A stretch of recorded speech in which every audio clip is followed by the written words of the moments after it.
Hey, it's technically day 3 of my vacation according to this video, although I'm actually filming this about 10 days later. I forgot to film an intro for that morning. I'm back up here, it's like the 25th. And as you can see, it's no longer sunny, it's raining, and I got a haircut.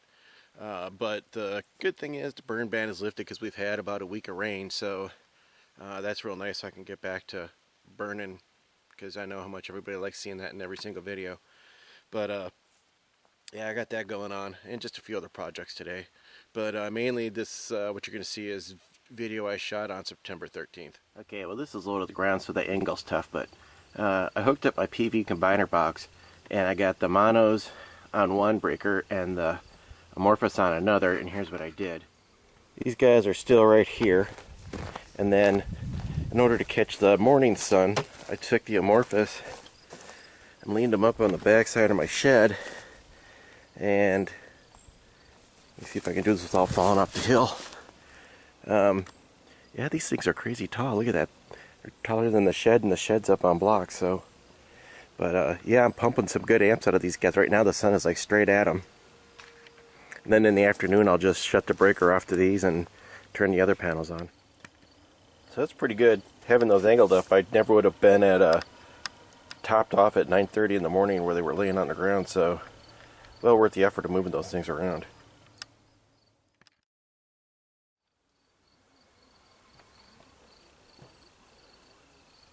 I see you. I don't know what that bush is, but I see them eating it all the time. The hummingbirds have been coming to this spot like every 15-20 minutes for the last 2 days looking for this bird feeder, but I took it down because it was empty. So I went to the store and refilled it, or got some sugar to make hummingbird food and filled it back up, and I haven't seen one in 2 hours. So it's got Bezo. Maybe that's the problem. I had this trailer loaded up with pressure treated 4x4s and concrete. Or is it? No, yeah, it's concrete in the sack and then cement when you add. Anyhow, you know what I'm talking about. 60-pound bags. So I think each pressure treated 4x4 weighs about, I don't know, 8 to 10 pounds. And then you just truck her up the hill. Well, the first one weighs 8 to 10 pounds, and then they gain about 4 pounds every time you carry another one from here up there. So you know, just do the math. I'm saying I'm tired.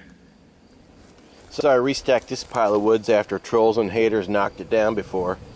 Well, now I got 5 trail cams focused on this spot, and if it happens again, I'm going to be turning names into the police, or if it happens to be it was an elk, I have plan B for that, you know, figured out.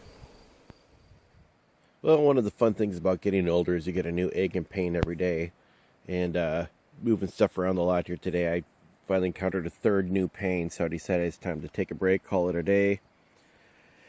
I came up to, oh, what did I say I was going to call this thing? Oh, Base Camp 1 with a couple snacks, and just chilling out right now. So I made Base Camp 1, and then, let me see if I can do this without shaking this phone too badly. I took it like a few steps back. Oh, wow. This is hard to watch the phone and not kill yourself on tree stumps. So Base Camp 2 is probably going to be about 12 feet. Oh, it's glaring out. Behind Base Camp 1. Because you can... Well, these are going to gotta go right here. And I've been putting that off, and I probably said I'm going to chop those down like 100 times.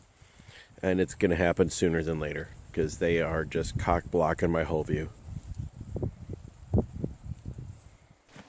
I had these guys in the garage at home, and they're really nice containers, and I was starting to notice moisture problems were starting to creep up again, so I thought I would put everything in there. I put like some food stuff in there, things I don't want to get, you know, damp and stuff like that. And the other one I was going to put clothes in, and it turns out those are actually too fat to fit through my camper door. Even this dimension is too fat to fit through the door, so you can't spin it or nothing. It's just too big. So I got these guys right here, which you can see obviously fit inside my camper, and they're a little bit more expensive because they come with 6 latches on them.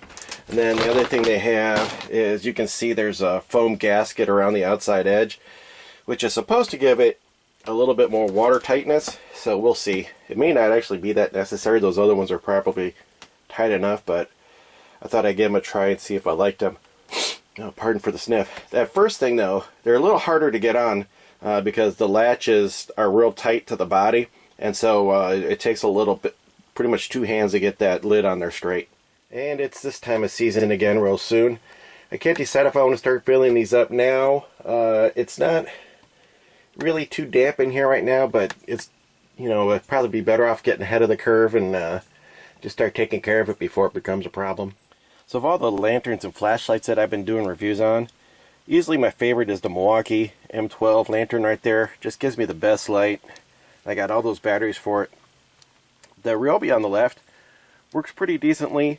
It's just not quite as bright as I would like it to be. It's like way less bright than the Milwaukee.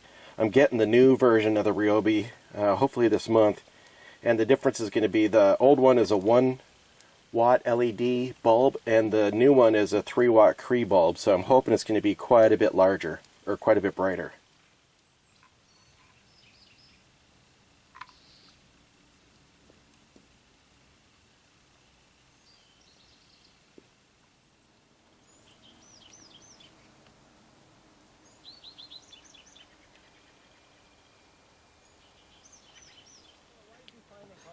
So one of the things I do when I'm up here is I just listen to sports talk on the little AM radio here. Runs on my Ryobi batteries. And plugged in battery, nothing. Plugged in 2, 3, 4 more batteries, nothing. So I decided I'd apply some standard troubleshooting techniques, and now it's working. So that's my trail cam on that tree right there. And now check out how little bit of dirt there is before you get to the edge of the cliff here. So when you look at that little bit of space, this next clip will be interesting.